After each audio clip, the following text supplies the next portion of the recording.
institucional e relacionamento com os stakeholders. E para moderar essa mesa, eu convido ao palco o professor Bruno Portela, coordenador de prospecção e oportunidades da Fundep e assessor do Confis.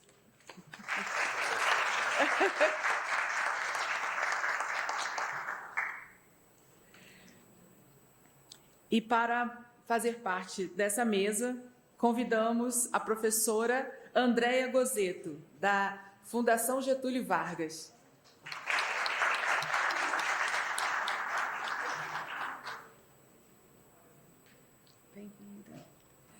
E a professora Maíra Bittencourt, presidente da FAPESP.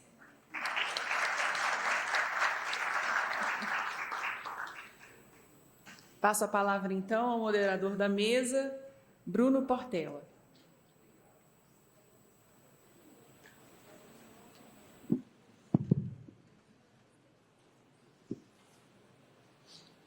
Bom, muito bom dia a todas e a todos. Uma enorme satisfação poder moderar essa mesa, além de um grande desafio, que temos aqui duas especialistas no nosso assunto hoje. Queria agradecer pela presença de todos aqui. Eu sou Bruno Portela, vou fazer a moderação e a nossa dinâmica vai ser da seguinte maneira. A gente vai começar com a exposição da professora Andréia, que é especialista em advocacy e políticas públicas. Ela vai falar um pouquinho sobre a dinâmica de mapeamento, classificação e priorização de stakeholders. Depois a gente passa para a professora Maíra Bittencourt, que vai fazer uma explanação acerca da comunicação institucional e a conexão entre os dois assuntos. A gente pretende também empreender aqui uma dinâmica com vocês ao final, uma dinâmica breve, apenas para a gente exercitar um pouco essa dinâmica de mapeamento de stakeholders. Bom, por que esse painel ele tem uma importância relevante no nosso contexto? Recentemente, nós tivemos um painel sobre comunicação institucional no encontro do Centro-Oeste em Pirenópolis. Quem esteve lá? Quantos aqui estiveram em Pirenópolis? Opa, uma quantidade boa. Esse painel, ele despertou e muito a atenção dos nossos dirigentes, não só do Conselho Diretor do Confis, mas também dirigentes das fundações associadas. E, além da gente ter trazido esse tema agora conectado com a questão dos stakeholders, nós também resgatamos o Colégio de Comunicadores. A professora Maíra vai comentar um pouquinho mais sobre isso também na fala dela. E um outro assunto que também nos trouxe a importância desse tema para o nosso congresso são as recentes ações ligadas ao relacionamento governamental. Acredito que todos vocês estejam acompanhando e participando da nossa empreitada de atualização da nossa legislação, né? Nós temos um PL que está em início de tramitação na Câmara, que é o PL 6184 de 2023, com o objetivo de atualizar a nossa Lei 8958, que já tem mais de 30 anos. E a outra ação, essa mais recente e mais urgente, que foi e que está sendo a tramitação do PLP 108 de 2024, que trata da reforma tributária. Essas duas ações específicas nos exigiram empreender ações de relacionamento com stakeholders e, então, por isso, convidamos também a professora Andréia Gozetto para que possa explicar um pouquinho e nos ensinar um pouquinho mais a respeito desse tema. Bom, feito o contexto, feito esse pano de fundo, eu gostaria de passar a palavra à professora Andréia. Ela vai nos brindar com uma apresentação e a gente segue a nossa dinâmica, ok? Ao final também teremos um tempo para perguntas, então preparem as suas perguntas para a gente aproveitar ao máximo aqui a experiência das nossas painelistas. Ótimo, você quer? Obrigada. Oi, pessoal, bom dia, tudo bom? Bom, eu sou professora, eu não gosto de falar sentada. Eu vou falar em pé. Bom, é um grande prazer receber esse convite aqui do Bruno para a gente falar sobre um assunto que é muito importante, mas que muitas vezes ele é tratado pelas organizações com menos relevância do que deveria, né? Que é ter um relacionamento estratégico com os nossos stakeholders. Então, quando a gente olha para a nossa vida pessoal, nós temos uma série de relacionamentos, né? Mas são espontâneos, porque eles estão baseados na afetividade. Quando nós estamos no nosso trabalho, esses relacionamentos eles precisam ser olhados de uma forma diferente, tá? Então, o que eu quero trazer aqui para vocês hoje? Não tem uma pegada teórica, lá, longe disso. O que eu quero compartilhar com vocês são ferramentas práticas que vocês podem usar no dia a dia para tornar essa perspectiva do relacionamento institucional mais profissional, menos intuitivo e mais profissional, tá? Porque, basicamente, o que a gente precisa fazer quando está frente a frente a um tema tão árduo como reforma tributária? A gente precisa saber exatamente com quem nós devemos falar, sobre o que nós devemos falar, o que nós devemos falar e quando, né? Então, isso a gente chama, a resposta para essas 4 perguntas, a gente chama de planejamento de relacionamento institucional, né? E a professora Maíra está aqui, vai nos apresentar aí toda uma parte bastante robusta sobre a questão da comunicação. Porque o planejamento de relacionamento institucional ele não funciona sem a comunicação. Então, para fazer esse planejamento, o primeiro passo é entender quem são os nossos stakeholders, tá? E aí, eu vou falar rapidinho aqui da onde eu vim, né? O Bruno falou, mas só para situar, eu fiz um estágio de pós-doutoramento na EASP, na FGV em São Paulo, sou doutora em Ciências Sociais. Hoje eu coordeno o MBA em Relações Governamentais e, basicamente, o que um profissional de Relações Governamentais faz? Cria e nutre relacionamentos com o objetivo de influenciar os governantes sobre os temas do seu interesse, tá? Então, essa questão a gente vive e respira relacionamento com stakeholders, só que é estratégico. Eu só falo com quem efetivamente pode tomar uma decisão. E isso não é fácil, não é uma coisa corriqueira, né? Não é trivial, principalmente num país como o Brasil, com um processo decisório tão fragmentado e com um sistema político partidário tão fragmentado e tão polarizado, né? Não é algo trivial, tá? Então precisa ter técnica, e é isso que eu quero compartilhar com vocês hoje, um pouquinho dessa técnica. Eu coordeno também a formação executiva de Advocacy e Políticas Públicas na FGV, e eu trouxe, inclusive, uma publicação que é super recente. Esse aqui é o Guia para a Construção de Estratégias de Advocacy, como influenciar políticas públicas. Esse exemplar aqui eu trouxe de presente para o Bruno, mas eu trouxe 2 exemplares desse guia para sortear para vocês.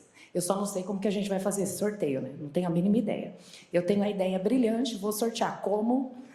Eu deixo para o Bruno. O Bruno resolve essa questão do sorteio, tá? Mas esse guia, ele é a linha norteadora do nosso curso. Então, os nossos alunos lá na FGV, eles aprendem a construir um plano de ação de advocacy em 10 passos.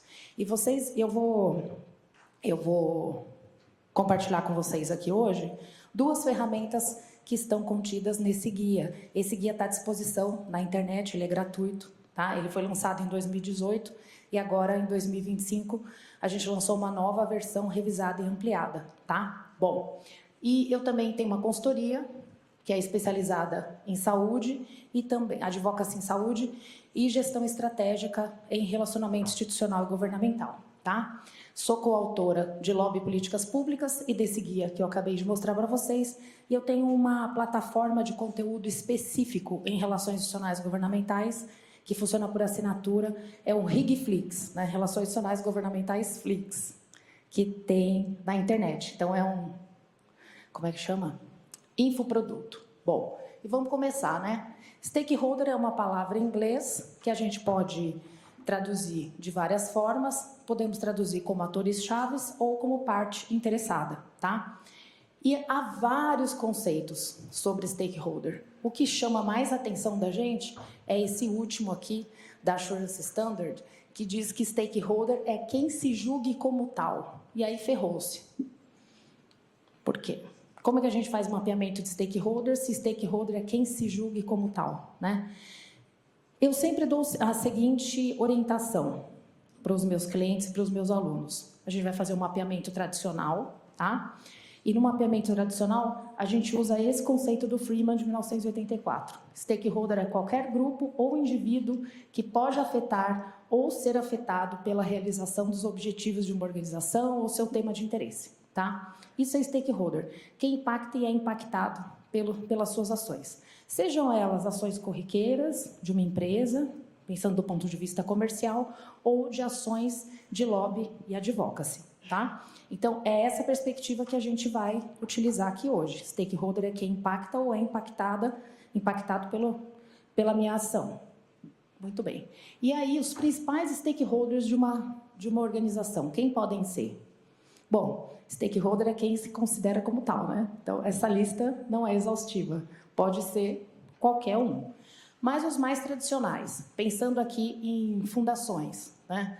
O governo, agências de fomento, doadores e patrocinadores, alunos e ex-alunos, comunidade local, parceiros institucionais e internacionais, comunidades setoriais, associações setoriais, associações de classe, professores e pesquisadores, fornecedores, tá? Então, quando a gente pensa nesse mapeamento de stakeholders, nós temos que levar em consideração, infelizmente, e essa é uma questão que perpassa todas as organizações, a gente nunca tem recursos suficientes, nem de recursos humanos e nem financeiro. Então, priorizar é essencial, tá? Bom, e onde que esses stakeholders eles podem ser encontrados, né? Onde que eles atuam? Aqui eu fiz uma distinção em 3 categorias: categoria Estado, sociedade civil e mercado, tá? Quais interesses o Estado defende? Distribuição de responsabilidades, receitas tributárias, renegociação de dívidas, conflitos do Pacto Federativo e muito mais, tá? Quem representa, né? Quem são os representantes do Estado ou do governo? Podem ser os ministérios, as secretarias, as empresas públicas, fundações e agências reguladoras. Do lado da sociedade civil, os interesses defendidos são convicções ideológicas e religiosas, direitos humanos e minorias, garantia de emprego dos trabalhadores, melhor ambiente de negócios, o sistema tributário menos hostil, né, que é o que todo mundo deseja. E quem representa essa sociedade civil? Normalmente, movimentos sociais, ONGs, partidos políticos, confederações, federações, sumiu. Eu não fiz nada. Confederações, federações e sindicatos, associações comunitárias, associações setoriais, redes, coletivos, tá? A gente não precisa entender a sociedade civil só como organizações formalmente instituídas, tá? Ainda mais hoje, né? Com essa facilidade de comunicação, às vezes você cria todo um movimento de protesto com uma lista de WhatsApp. Então, enfim, isso deixa ainda mais complicado. Está sumindo direto isso aqui, tá? Tá um ghost. Bom, e no mercado, quem que está no mercado? São as empresas privadas, então são aquelas organizações que visam lucro. O que eles defendem? Regulamentação de produtos, tratados internacionais de comércio, normas regulamentadoras, tá? Ou seja, a sustentabilidade do seu negócio. Bom, tudo bem. Então, essa era a parte teórica do rolê. Bem rápida, né? Eu gosto mais de ir para a prática. Agora eu vou mostrar para vocês as ferramentas que foram desenvolvidas para a gente mapear, classificar e priorizar, tá? E a ideia é que a gente consiga fazer esses 3 exercícios depois da fala da professora Maíra, mas nós temos um inimigo, o tempo. O tempo é sempre o nosso inimigo. Então, vamos ver se a gente consegue fazer tudo isso, tá? Primeira questão que eu quero mostrar para vocês, o mapeamento. Como que eu identifico os stakeholders de um tema?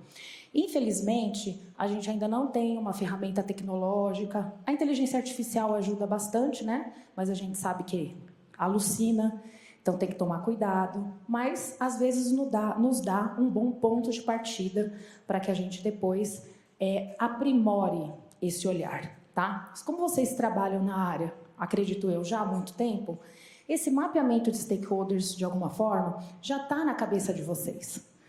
Por que uma ferramenta é importante? Porque ela materializa esse mapeamento e ela gera memória.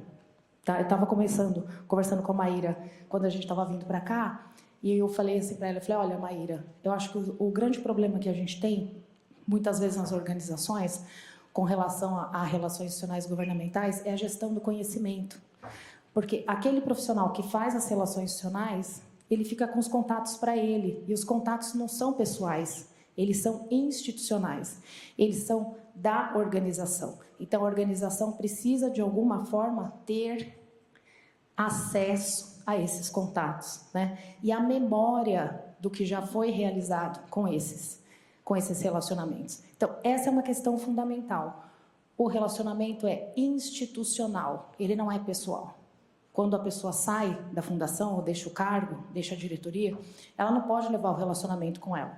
O relacionamento é da fundação. E, para isso, eu preciso responder essas perguntas, ter isso anotado em algum lugar, armazenar isso num documento, né?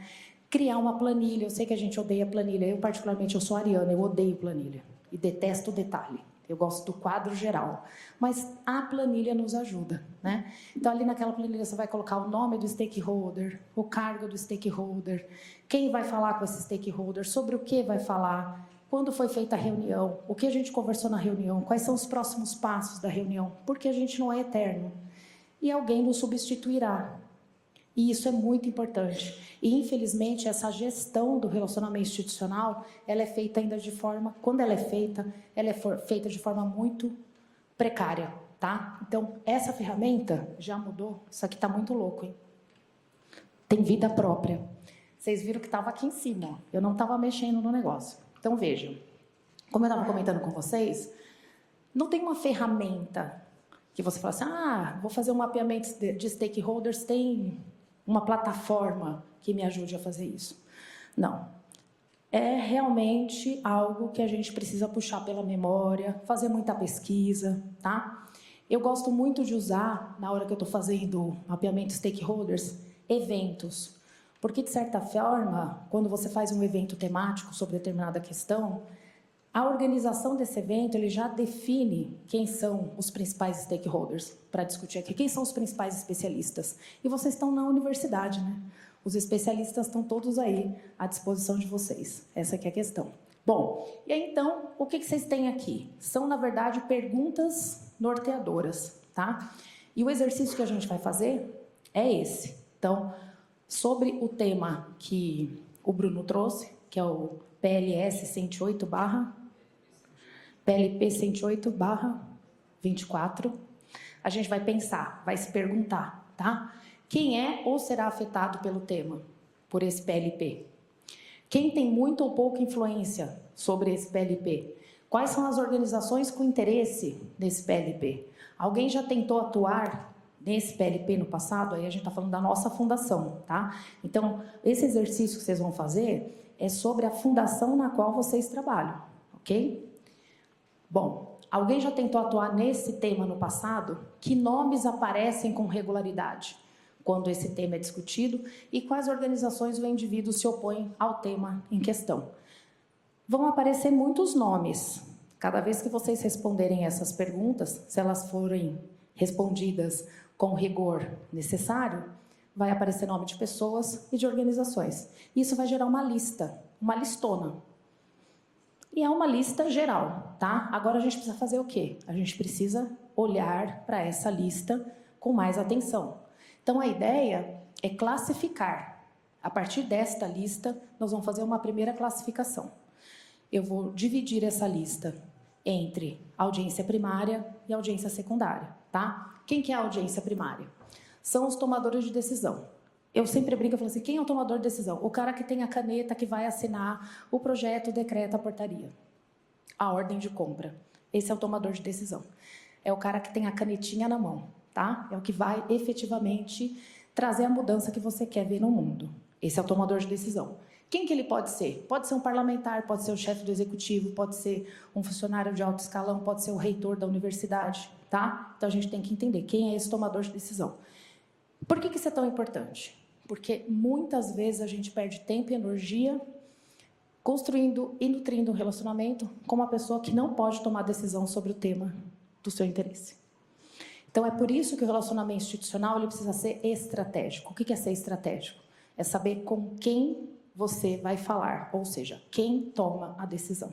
Tá? Só que a gente não fala só com quem toma a decisão. A gente fala também com aqueles que influenciam os que tomam essa decisão. Porque, às vezes, a gente simplesmente não tem acesso a esses tomadores de decisão. Aconteceu comigo recentemente um caso interessante. Eu estava fazendo a coordenação de advocacy de uma associação de paciente, e a gente queria falar com a ministra da Saúde, que era a Anísia na época. Mas a Anísia não atendia ninguém, não era monopólio nosso, né? Bom, tentamos de todas as formas, Casa Civil, tudo que vocês puderem imaginar, todos os deputados, senadores que a gente conhecia, nada. De repente, uma diretora-presidente de uma associação falou assim: eu tenho contato da assessora da Lu Alckmin, a segunda-dama. Falei, uau, é aí que a gente vai. Marcamos uma reunião com a Lu Alckmin, levamos a nossa demanda, levamos um paciente de AME, né, que era atrofia muscular espinhal, a doença que eu trabalhava naquela época. Após essa audiência, uma semana depois, a Lu Alckmin estava se encontrando com a Anísia, levando a nossa demanda, e a gente viu a ministra da Saúde gravando um vídeo falando sobre o nosso tema e falando o que o Ministério da Saúde estava falando sobre isso. Isso é influenciador, tá? Então, são aqueles... E, vejam, será que a Lu Alckmin estaria no meu mapeamento de stakeholders? Talvez não. É um tiro longo, né? Mas uma ação de lobby advocacy, ela vai ganhando tração, vai ganhando movimento de acordo com o seu desenvolvimento, né? Então, esse mapeamento que eu estou falando para vocês, ele é vivo e ele precisa ser constantemente revisado, tá? Então, a Lu Alckmin não fazia parte do nosso mapeamento, passou a fazer, e como um stakeholder prioritário, tá? Porque ela abre portas para o tomador de decisão, para essa questão. Então, essa é a audiência secundária, que são os influenciadores. Pode ser Ministério Público, pode ser um formador de opinião, seja um jornalista, uma organização da sociedade civil, indivíduos e grupos da base eleitoral de determinado político. Bom, aí a gente classificou.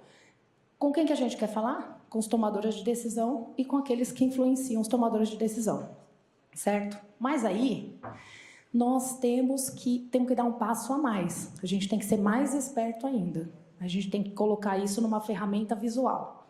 Porque aí a gente imprime e cola na frente da tela do nosso computador e não corre o risco de falar com quem não deveria, para perder o nosso tempo e a nossa energia, tá? Então, o que vocês estão vendo aqui se chama matriz de stakeholders. Ela é muito simples. Aqui no eixo horizontal, a gente tem os aliados, o suporte, que são os neutros, e os opositores. Ao quê? Ao nosso tema, tá? No nosso caso aqui do nosso exercício, PLP 108, beleza? Bom, e no eixo vertical, a gente tem poder e influência. Aí é uma percepção nossa, tá? Então, vamos imaginar lá que... Quem que é o autor do PLP? Você lembra? Como que é o nome dele? Mauro Benevides. Mauro Benevides é o deputado federal. Ele é aliado do tema de vocês ou é opositor? O que você acha?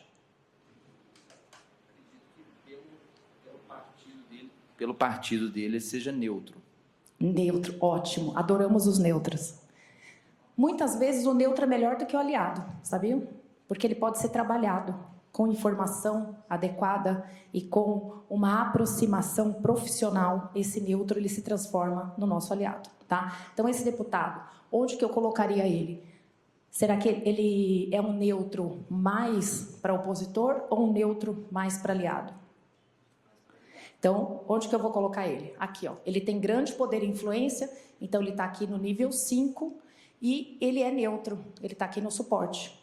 Então, eu coloco ele aqui em cima. Esse deputado, ele ficaria aqui. Aí, vamos imaginar que a gente tem o ministro da Fazenda, a liderança. Exatamente, muito bom. Onde que a gente vai colocar? Tem poder e influência, então ele sobe. Conforme ele é aliado, ele vem aqui para a minha esquerda. Conforme ele é opositor, ele vem aqui para a minha direita. E olha que coisa linda fica essa matriz. Adoro colores, adoro cores. Olha lá. Os aliados são os verdes, os neutros, os amarelos, e os opositores são os vermelhos. É um farol, tá? A gente usa como analogia um farol. Aqui a gente divide essa matriz em 4 quadrantes. Esses 4 quadrantes, deixa eu ver se... Ah, não. Eu não fiz. Podia ter feito. Eu sou meio ruim do audiovisual. Mas a questão é, para de mudar a coisa. O manter satisfeito são os stakeholders que mais nos interessam. Esses são os prioritários. São com esses stakeholders que nós vamos investir todo o nosso tempo, nossa energia e nosso dinheiro. E por isso que a comunicação é tão importante. Porque ao fazer o planejamento de comunicação, você define exatamente o que vai ser feito com eles. E aí a gente monta essa tabela aqui, tá? Esse é o planejamento de relacionamento institucional. É você dizer os atores prioritários, o que nós queremos que eles façam e o que nós podemos fazer para influenciá-lo ou para incentivá-lo a fazer o que a gente quer, tá? Basicamente, gente, essas são as 3 ferramentas que eu queria compartilhar com vocês e eu espero que a gente consiga ter tempo hábil para exercitar as 3. De toda forma, deixo o meu contato aqui, fiquem à vontade para me acessar. Obrigada.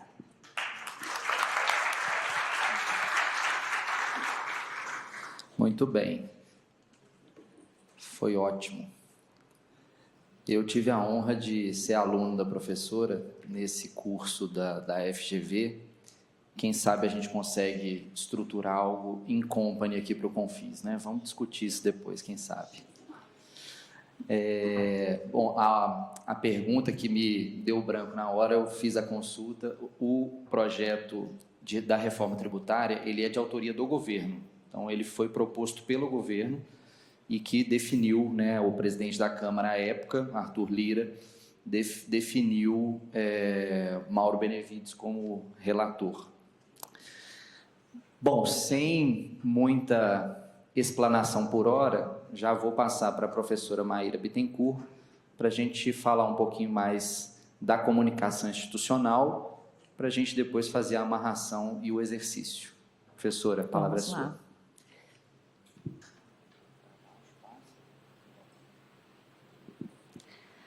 Bom dia a todos e todas. Muito obrigada pelo convite, uma honra estar nessa mesa, aprendendo também. E o que eu planejei para a nossa conversa foi uma retomada daquilo que eu levei na fala no Infaco, porque eu imaginei que algumas pessoas teriam ido, outras não, e eu acho que é uma parte inicial que é importante antes da gente entrar na aplicação e nesse relacionamento da comunicação com os stakeholders. Então, a gente vai ver rapidamente algumas partes daquilo que a gente já conversou lá no Infaco. Vamos passar pela política de comunicação e transparência que a gente está criando nesse momento. Vou ilustrar parte aqui da comunicação, um básico da comunicação para quem ainda não tem a estrutura, e aí depois, na hora do exercício, a gente vai fazendo essa ponte com a comunicação com stakeholders. Então, vamos lá. Passa para lá, para cá. Então, a gente começa com essa frase, afirmando que comunicação... Eu vou levantar também, para ficar... Comunicação é investimento que constrói valor, reputação e resultados. Muitas das nossas fundações não têm ainda setor de comunicação. Inclusive, a fundação que eu assumi não tinha um setor de comunicação. E nesse mês que eu estou à frente da fundação da FAPESE, a gente já estruturou a área e fizemos algumas ações. Então, quando a gente conversou lá no Infaco, a gente não tinha ainda a área de comunicação. E logo depois da minha fala, algumas pessoas disseram assim, nossa, eu entrei lá no site, aí agora eu entendi, né, que você está assumindo agora, o site é ruim. Eu digo, ruim.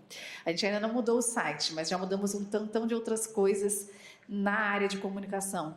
Porque é a comunicação que consegue criar essa ponte entre aquilo que a gente está fazendo e a sociedade, entre aquilo que a gente está fazendo e os stakeholders, entre aquilo que a gente está fazendo e os nossos clientes, né, que são as pessoas que se relacionam com a nossa fundação. Então, é por meio da comunicação institucional que a gente consegue criar valor, reputação e gerar resultados. Porque muitas vezes a gente tem entregas, só que ninguém sabe o que a gente está entregando, porque a gente não está contando para os outros que a gente está entregando. E cada vez mais isso passa por uma comunicação mediada. No passado, a gente conseguia fazer essa ponte utilizando reuniões, utilizando um relacionamento mais próximo. Hoje, quase toda a comunicação passa a ser mediada. Às vezes não pela mídia formal, tradicional, mas muitas vezes pelas redes sociais, pelos grupos de WhatsApp, que também são comunicação mediada e que precisam ser estruturadas, organizadas, planejadas para que elas existam. Então, o papel da comunicação é um papel de planejamento estratégico para posicionamento do negócio, de construção e manutenção da imagem institucional e de gestão de crise. A comunicação, às vezes a gente acha assim, é o pessoal lá que fica tirando foto, que posta as coisas nas redes sociais. É alguém que vai ali fazer um videozinho, vai ali fazer um card. Só que o videozinho, o card, eles não são ferramentas isoladas que a gente vai lá e faz. Isso faz parte de um planejamento. Porque quando não está no planejamento, é sem propósito. E quando ele é feito de forma aleatória, a gente não tem como medir se chegou e alcançou um resultado, porque a gente não planejou qual é o resultado esperado. Então, a comunicação, ela é uma tarefa muito burocrática nesse sentido de uma construção planejada, para que a gente tenha resultados efetivos. Então, quando a gente vai trabalhar a comunicação em instituições, a gente precisa planejar, executar e mensurar os resultados. Replanejar, executar, mensurar resultados. E só assim a gente consegue ter essa garantia de uma construção efetiva nesse processo comunicacional. Então, por onde começar? O primeiro passo é que a gente tenha uma política de comunicação. E por isso que, no primeiro dia aqui do evento, a gente reuniu os comunicadores ou as pessoas que estavam responsáveis pela área de comunicação ou os interessados que queriam falar sobre comunicação e nós começamos a desenhar uma política de comunicação para o Confis.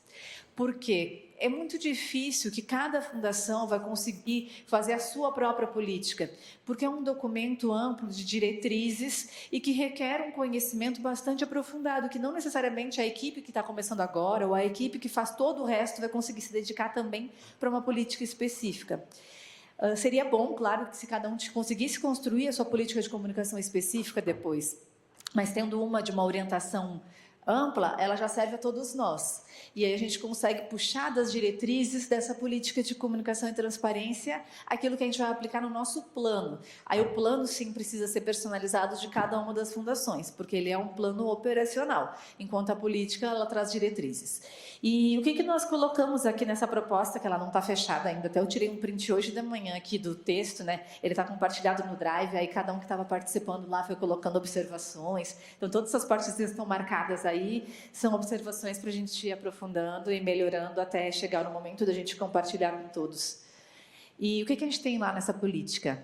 Então, os objetivos, princípios e diretrizes da comunicação das nossas fundações como um todo, a parte da comunicação como estratégia institucional, dos campos de atuação, da comunicação estratégica, da transparência, das boas práticas, da governança da comunicação, do monitoramento e avaliação e da implementação. E aí cada uma dessas partezinhas são subtópicos lá que a gente tem um desenvolvimento orientativo de diretrizes. Então a gente começa a pensar a comunicação pensando em uma política de comunicação. Quais são os nossos princípios, quais são as nossas os objetivos, diretrizes no comunicar. E aí, tendo ali a política de comunicação nos orientando, a gente pode fazer o nosso plano, que aí é um plano operacional. É aquilo que a gente quer realizar lá na nossa instituição, para determinado objetivo. Então, o nosso plano de comunicação ele pode ser um plano anual, que a gente vai colocar lá macro objetivos, né? E ele pode ser um plano para uma ação específica. Então, se a gente vai fazer uma ação específica, como essa de mobilização de parlamentares, a gente pode construir um plano específico para essa ação também. Então, planos de comunicação, eles são planos amplos ou planos específicos de ações que surgiram em um determinado momento e que a gente precisa executar e executar uma série de ações ali dentro daquele, para atingir aquele objetivo e mensurar, claro, essas ações. O que consta num plano de comunicação? A primeira parte é diagnóstico. Então, a gente traz um mapeamento da situação que a gente tem, com a análise de conjuntura, cenário e o público que queremos atingir com essas ações que a gente vai descrever nesse plano. Depois, objetivos dessa comunicação. O que a gente espera alcançar com essa comunicação? A gente traça nossas estratégias, as nossas ações e os canais que a gente vai utilizar para realizar essas ações, um cronograma e as métricas, como que a gente vai avaliar se essas ações estão dando certo, ou se a gente vai precisar mudar a rota, se a gente vai precisar fazer outras ações. E aí a gente vai descrevendo isso tudo para cada um dos nossos, exatamente desse objetivo, com quem a gente vai falar, vamos planejar uma ação, 1, 2 ou 3 ou 4 ações para atingir esse objetivo e vamos ficar monitorando isso. Esse monitoramento pode ser com monitoramento de mídia, se a gente for fazer uma ação voltada para mídia, pode ser com monitoramento de redes sociais, pode ser com uma breve pesquisa entre as pessoas que deveriam estar sabendo daquilo, ou uma breve conversa mesmo, se for um público muito específico. Então, a gente vai descrever o monitoramento de acordo com a ação que a gente vai realizar para aquele objetivo. E aí, um exemplo. Lá no Enfaco, eu levei exemplos genéricos, e aí agora eu trouxe um exemplo nosso, lá da FAPESE, porque eu assumi a presidência, ela tem 1 mês e pouquinho, e a gente não tinha área de comunicação, né, como eu falei. E, além disso, a gente tinha uma situação da fundação, uma marca um pouco desgastada, a imagem da instituição. A fundação tem 32 anos, só que nessa história aconteceram alguns problemas. E esses problemas ficaram muito marcados no nosso estado. E hoje tem muitas pessoas que olham para a fundação com um olhar não tão positivo. E aí isso passa por várias questões.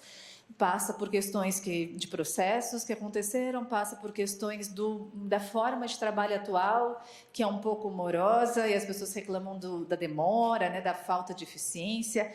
Então, antes da gente... Claro que a gente está atuando para melhorar isso tudo, para melhorar a eficiência, para que a gente não tenha essa reclamação de demora e tudo mais, mas a gente precisa também avisar para a comunidade como um todo que vamos mudar. Estamos em processo de mudança. E isso passa pela mudança da nossa cara, assim, da nossa marca, passa pela mudança daquilo que as pessoas enxergam, que é a porta de entrada. Então, a porta de entrada ela tem toda uma cara física, da nossa estrutura física, e ela tem uma cara também virtual, que é como que a fundação vai se apresentar em termos de marca, nas redes sociais, no nosso site, nos nossos materiais, nas coisas, né?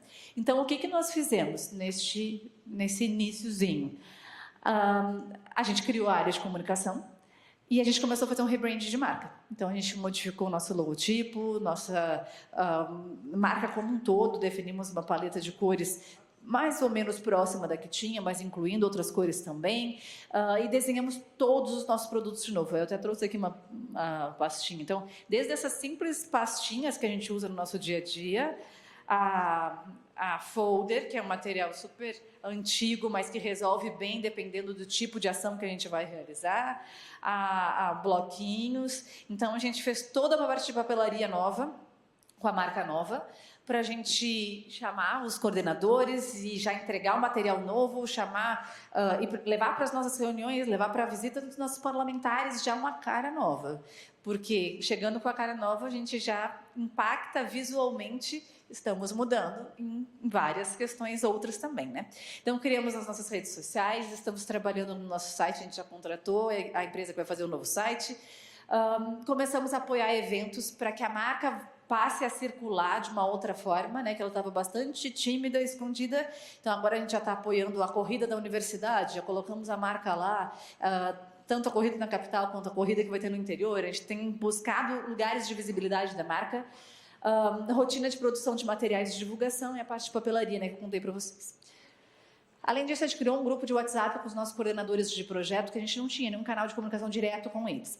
E aí agora a gente está finalizando um portfólio de captação de emendas. O que a gente fez? A gente visitou os nossos parlamentares previamente, entendemos a área de cada um deles, e aí nós customizamos um portfólio de propostas de projetos para cada um deles, de acordo com as suas áreas. E esse material eu ainda não tenho aqui, mas a gente está finalizando esse material. Aí eu trouxe aqui o folder que está aqui no papel só para ficar mais visível, né? A gente, o que a gente precisava fazer? Dizer o que a gente faz, porque muitos não sabiam, muitas pessoas não sabiam da nossa própria comunidade universitária, então a gente precisava fazer o básico, assim, né? Dizer o que a gente faz. Essa é a parte interna, a parte externa do folder.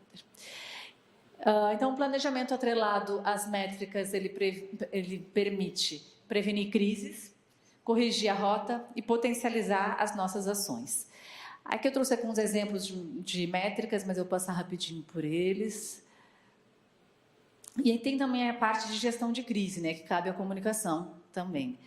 Então, a gente planeja, a gente executa ações, a gente mede os resultados e a gente encontra no meio disso, às vezes, algumas crises. E encontrar essas crises é muito mais fácil quando a gente tem um monitoramento. Então, um monitoramento de mídias, um monitoramento de redes sociais, que são ações de área específica de comunicação. Então, o jornalista, o publicitário, relações públicas, a pessoa que vai estar cuidando da comunicação, ela também tem essa missão de cuidar do que está acontecendo ali que a gente pode prevenir de crise, ou o que está acontecendo que a gente precisa dar uma resposta, né? Pronto. Então, essa é uma pincelada rápida sobre comunicação para colocar todo mundo na mesma página. E aí a ideia é que a gente execute o exercício e que a gente pense, a partir do resultado do exercício, quais seriam ações de comunicação que a gente pode fazer para cada uma dessas que a gente vai mapear agora na atividade da dinâmica. Obrigada.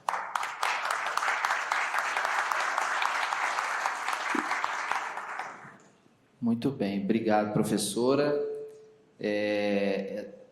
Fazendo uma junção, né, dos temas e das apresentações, obviamente, a primeira coisa que me vem à mente foi uma campanha de urgência que nós empreendemos recentemente. Eu estou vendo aqui o Rafael Visibelli, né, que é diretor da FAO, que engajou conosco nessa jornada. O professor Daniel Rosa, também da Finatec, me lembro de ter visto o vídeo também. Teve mais algum outro dirigente que participou da campanha de gravar um vídeo com o script sobre o PLP 108 que está aqui no auditório? Que eu não estou vendo? Não? Opa! Professor? Muito obrigado, professor. Então, essa foi uma campanha, foi bem dinâmico a forma como aconteceu, porque nós tivemos um andamento do processo, né, onde a gente teria a votação ali logo no dia seguinte.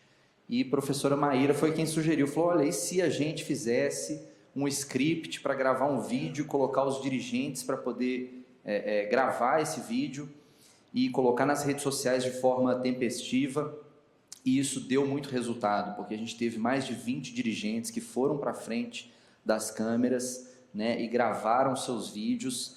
Inclusive, ontem nós tivemos um depoimento da professora Silvana Coleta, né, da Fundação RTVE, daqui de Goiás, e ela inclusive foi abordada pelo parlamentar local, né?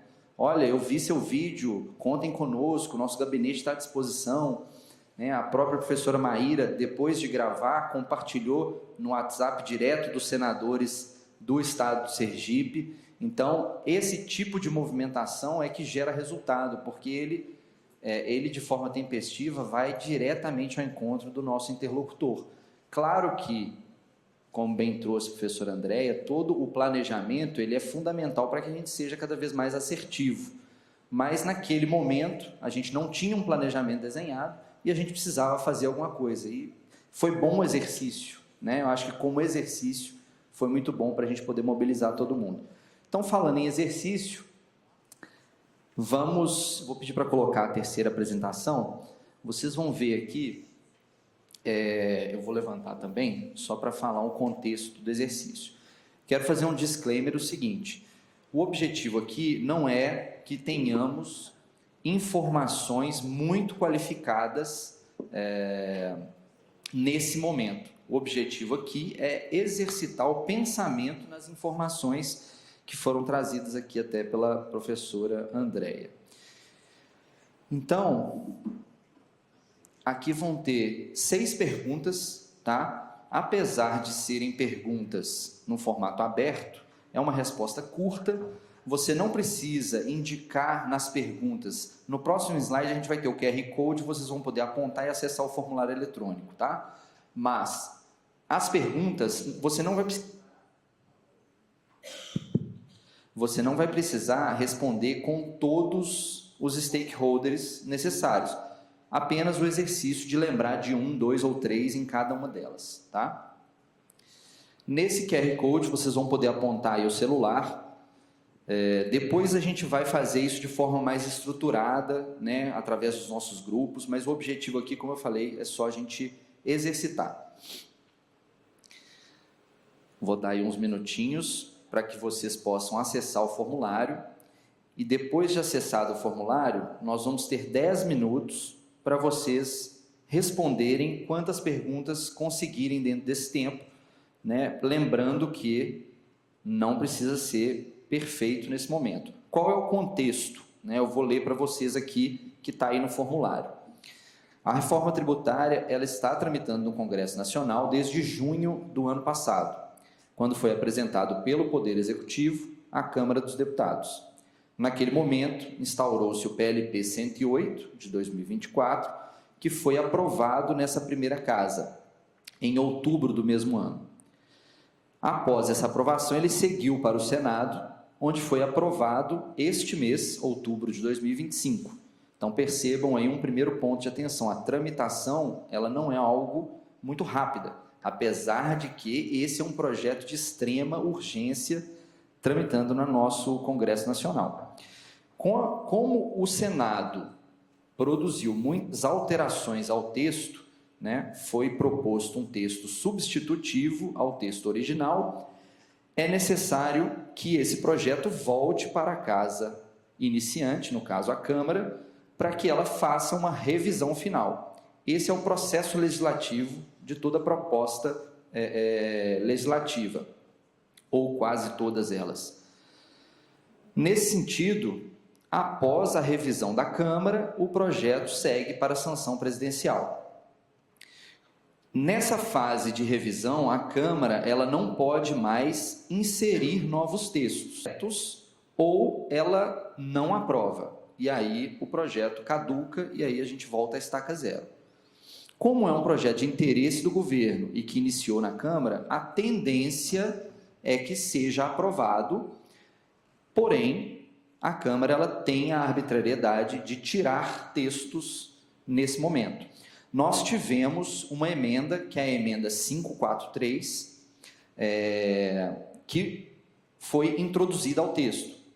Então, o nosso trabalho a partir de agora, nessa tramitação, é garantir que o nosso texto permaneça no texto original.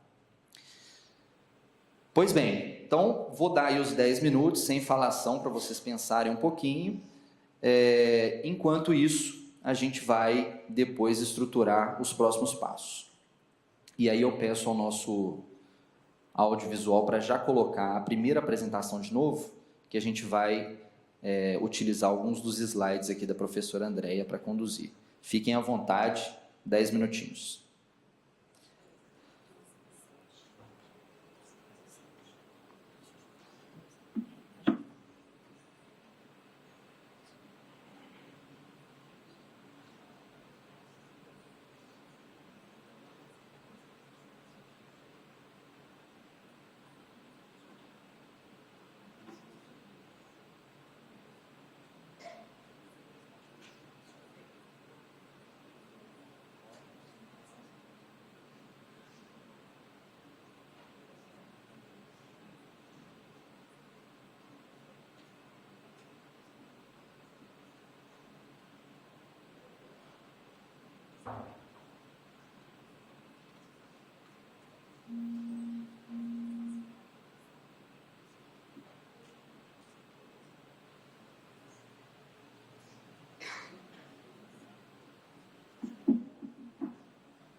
Só falar.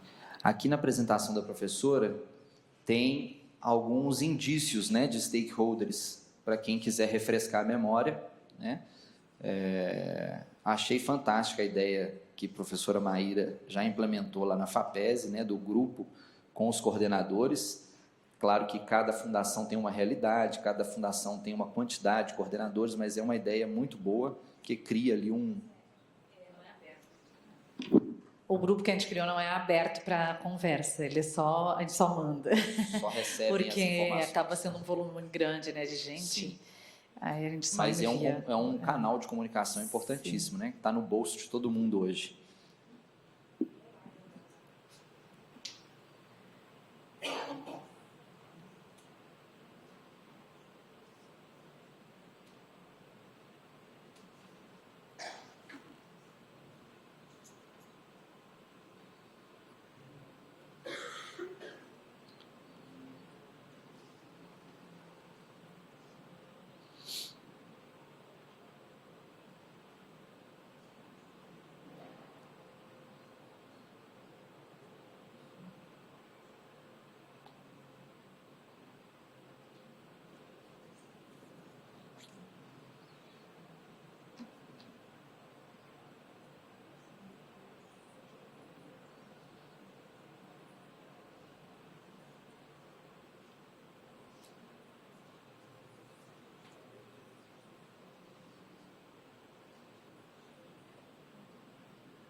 Gente, nós estamos com um pouquinho mais de 5 minutos.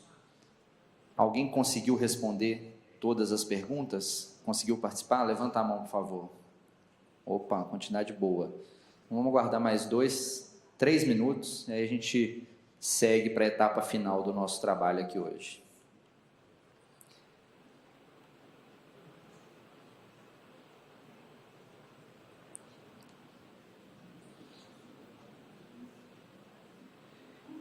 Enquanto a gente vai continuar aguardando quem ainda está participando finalizar, a gente vai aproveitar para já fazer o nosso sorteio. eu pensei rapidamente aqui numa dinâmica, vamos ver se vai funcionar, porque a gente foi pego de surpresa aqui com os presentes da professora Andréia, e que são sensacionais, viu? Olha, esse guia é maravilhoso, eu já tive acesso ao primeiro e agora tem a versão atualizada. Então, a dinâmica é a seguinte, inclusive meu gerente de compliance da Fundep está aqui, James vai conseguir auditar o processo, tá? Brincadeira, viu, James? É o seguinte, hoje é dia 17 de outubro. Tem alguém fazendo aniversário hoje aqui no auditório? Não? Se tiver, fala alto aqui, ó. Alguém fez ontem? Opa, temos uma aniversariante de ontem. Então, uma salva de palmas para ela. Por favor, venha aqui à frente. Vamos tirar uma foto. Vamos. A gente tira uma foto com o celular. Você tira para mim ali, ela vai tirar aqui para a gente. O outro guia, o Confis, ele...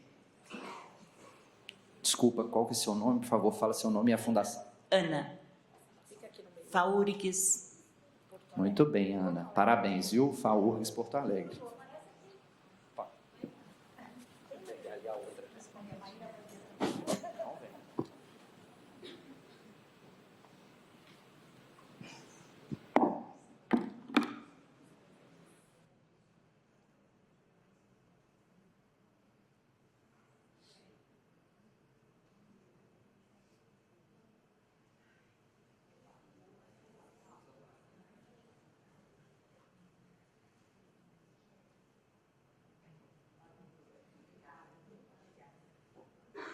Bom, o outro, a gente vai fazer o outro guia, o Confis.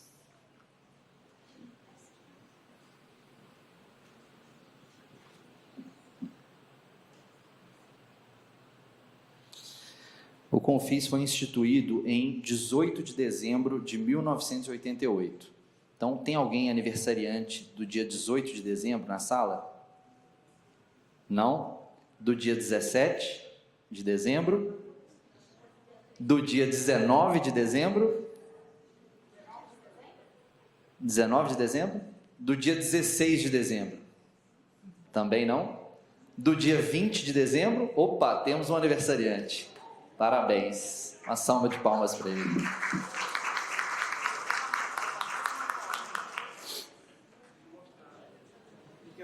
Auditar, vamos lá. Isso. Seu nome e a fundação? João Fadurp. João da Fadurp.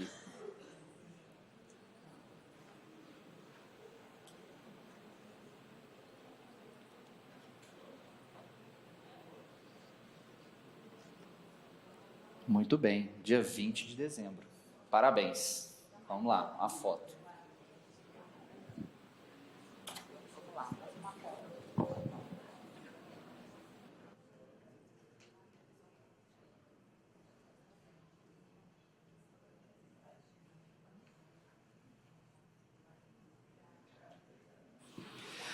Bom, então acho que pelo tempo demos os minutos prometidos para que cada um pudesse preencher.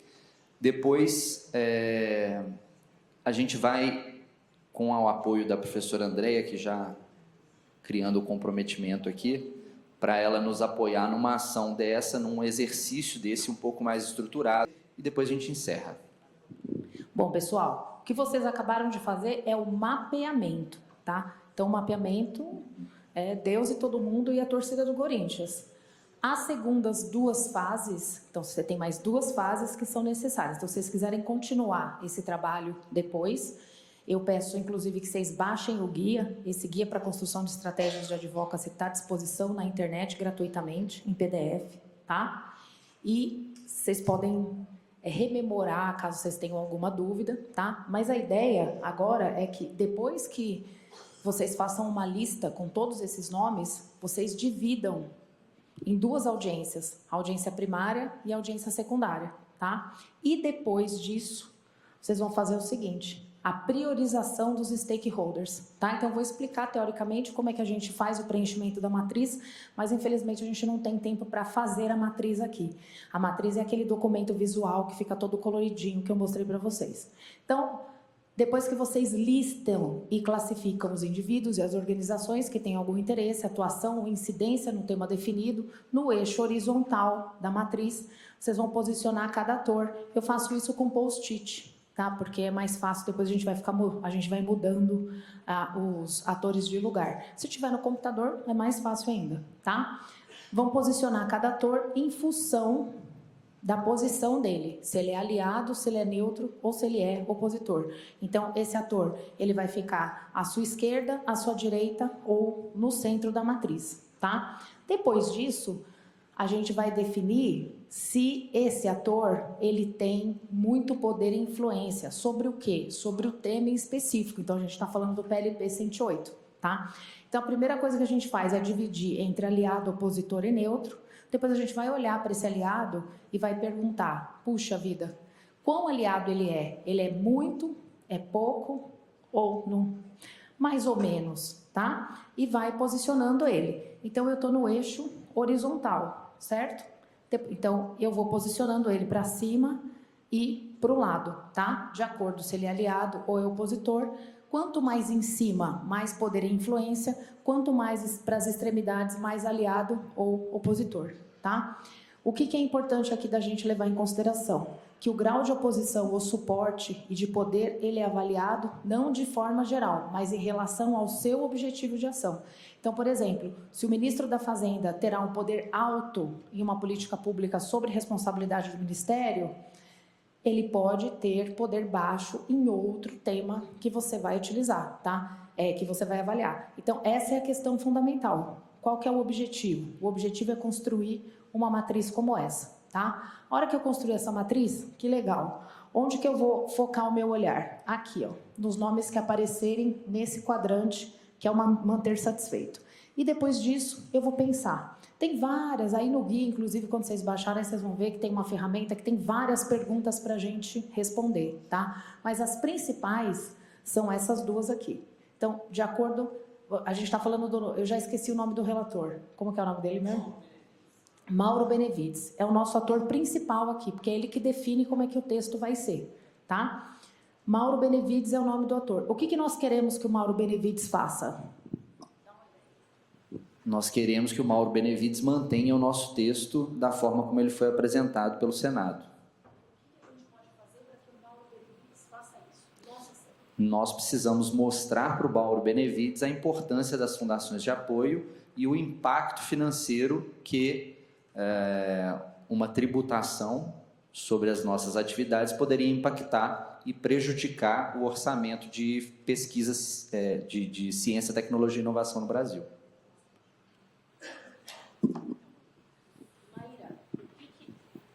Maíra, o que a gente pode fazer do ponto de vista da comunicação para apoiar essa ação? Então, o primeiro momento a gente tem que entender se essa pessoa sabe o que é uma fundação. Ela sabe o que a gente faz? Ponto número 1. Se ele não sabe o que a gente faz, a gente precisa começar apresentando o que a gente faz. E aí, muitas vezes, o apresentar o que a gente faz é ir numa reunião com um portfólio, com um folder, com algo muito sistematizado, assim, e visualmente chamativo, sentar e mostrar. A gente, como o nosso folder aqui, da FAPESE. Ele diz pontualmente quantos projetos nós temos, quantos nós conseguimos esse ano, quanto nós temos de recurso investido, quais são os nossos serviços. Então, pontualmente, porque parlamentar também não vai ficar horas recebendo numa reunião. Então, a gente precisa chegar lá com o material pronto e dizer a ele o que a gente faz. Dizendo a ele o que a gente faz, a gente pode começar a mostrar a nossa relevância depois em outro tipo de ação. Então, a gente construir outro vídeo coletivo com vários diretores, presidentes, também é importante. Talvez um vídeo que apareça no mesmo vídeo vários diretores. Mas isso é um segundo momento, porque se ele não sabe nem o que a gente faz, o que adianta a gente fazer uma pressão popular se a pessoa não sabe nem o que a gente faz? Então, a gente começa apresentando aquilo que a gente faz. Muito bem, pode. E aí, só para complementar, não só o que vocês fazem, mas principalmente qual é o impacto que isso gera na sociedade. O parlamentar gosta de número, tá? Então, esses projetos da Fundação, quanto que eles geram de impacto social, né? Então, vocês podem pensar, por exemplo, um projeto em específico que tenha um impacto muito relevante de ciência e tecnologia e tentar levar o máximo possível um número para esse parlamentar, né? E sempre tentando se aproximar também da base eleitoral dele. Isso é muito importante, né? E além desse folder que a Maíra trouxe, que eu achei super legal a ideia, sobre a fundação, a gente tem que levar sempre numa reunião com um tomador de decisão, seja ele do executivo ou do legislativo, o que a gente chama de position paper, ou seja, um documento com alguns bullet points, de forma muito clara e assertiva, dizendo o que nós queremos que esse tomador de decisão faça. Porque, por incrível que pareça, eles não sabem o que eles têm que fazer. Então, a gente tem que dizer o que nós queremos que ele faça. Tá? Então, esse position paper, ele traz essa ação desejada do tomador de decisão. Com esses 2 documentos, né? Então, esse folder explicando quem é a fundação, qual é o impacto que a fundação traz para a sociedade, e esse position paper, aí sim, falando com a pessoa certa, que é o tomador de decisão, com essa documentação correta, com os números checados, levando informação qualificada, na hora certa, não tem para ninguém. Eu queria só acrescentar uma questão que a gente veio conversando no caminho, que a gente tem muitas realidades diferentes, né, das fundações. E lá em Sergipe, por exemplo, eu não preciso explicar para nenhum dos nossos parlamentares o que é a fundação, porque eles têm uma relação muito próxima. Não é a única fundação, o Estado é a única universidade pública, o Estado ele é pequeno, a nossa relação é muito próxima com os parlamentares, eles todo mundo sabem. Então, partindo do princípio que eles sabem, eu posso já chegar com uma outra abordagem, né? Então, uma abordagem é não sabe, a outra abordagem é sabe. Se ele sabe, como é que vai impactar nos projetos que ele coloca o recurso lá? Então, a gente levar esse direcionamento desse documento, eu não preciso nem levar para os nossos um folder, assim, dizendo o que a gente faz, mas como que vai impactar nos projetos dele. Então, ele coloca recurso lá todo ano. Então, ele sabe que teremos um problema porque vai afetar de tal forma. Muito bem. Então, acho que nós fechamos aqui o mapa mental, né, do processo. Cabe ainda dizer, e acho que é um reconhecimento que já foi feito, né, em outros momentos aqui do nosso congresso, nós temos aqui na plateia representantes da nossa coordenação do Colégio de Procuradores. Eu estou vendo Luciana, da FUNCAT, estou vendo Vânia, da FAPEX, vi Matheus por ali também. Então, essa equipe tem apoiado o Confis irrestritamente e apoiado também o trabalho do advogado tributarista que foi contratado em prol de todas as fundações de apoio do escritório Lacerda Gama, que é o Dr. Tássio, né? Que tem uma equipe também maravilhosa por trás. E essa equipe, somada de alguns outros nomes que também já foram citados aqui ao longo do Congresso, tem trabalhado diuturnamente, né, nesse assunto.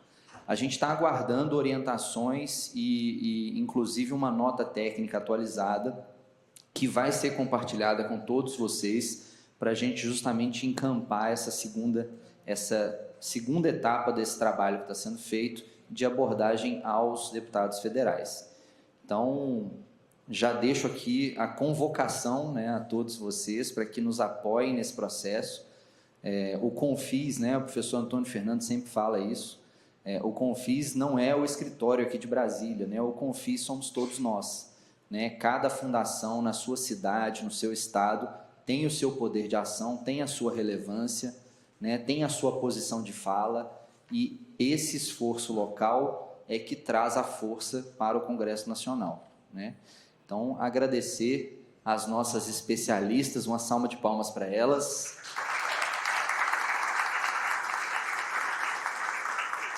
Agradecer a vocês que permaneceram até o momento, acho que estamos encerrando aqui no horário. Teremos... Oi? Opa! Vamos levar um microfone aí para ti agora. Eu levo. Gente, a professora Andréia me lembrou, eu não dei a oportunidade de pergunta para vocês. Olha só que falha. Então, Vou passar para a Vânia e nós temos tempo aqui para pelo menos mais 2 perguntas. Então, pensem aí, a gente só levantar a mão, a gente leva o microfone para vocês. Eu vou aproveitar que eu peguei o microfone para dar um aviso, reforçar o aviso sobre o seminário que vai acontecer, promovido pelo IAT, que é o Instituto Tributarista do nosso consultor Tássio Lacerda, em função do problema técnico que tivemos ontem. Já sabemos que será no dia 24/10, às 9 horas, ou seja, sexta-feira que vem, para dar tempo de todo mundo retornar para casa, se reorganizar nas fundações e ser em um horário que todos possam participar. E quero especialmente agradecer essa mesa riquíssima, que nós que estamos à frente desse trabalho junto com o Bruno, que tem nos auxiliado demais a partir desses conhecimentos que tem, a gente vai identificando aquilo que a gente foi conhecendo e se deparando intuitivamente ou na prática. Meu Deus, como é que a gente se movimenta aqui? Não fosse esse trabalho que precisou ser feito. E esses elementos que foram trazidos hoje conseguiu nos, vamos dizer assim, diagramar tudo aquilo que a gente veio trabalhando dentro de um gráfico, né? E a gente pôde posicionar várias ações que estavam esparsas de forma organizada. Então, muito obrigada. Leremos com certeza o guia. E, professora, a senhora é uma convocada para essa luta, viu? Muito obrigada. A gente vai passar o card com todas as informações do seminário que acontecerá na sexta-feira. Mais alguém que queira a palavra, uma pergunta, uma consideração? Só levantar a mão que a gente leva o microfone. Não? Isso é bom ou ruim? Bom, então não temos considerações. Pode ser fome, né, James? É isso mesmo. Não tendo considerações, então a gente vai encerrar essa mesa, reforçando aqui o nosso almoço no subsolo 2, a partir de agora, 12h30. Às 14 horas, a gente tem a última mesa do nosso congresso, então já deixo aqui o convite para a gente aprender e debater um pouco mais sobre compliance e integridade. A gente vai ter a representante da CGU, Monique Zuidema, junto com colegas das fundações da FAPEX e da FUNAP, a Ana Cláudia Figueiredo e a Bruna Toledo. E agora eu convido Rafael Visibelli para entregar o presente do Confis para as nossas painelistas e a gente encerrar. Ok? Muito obrigado a todos e tenham um ótimo almoço e final de programação.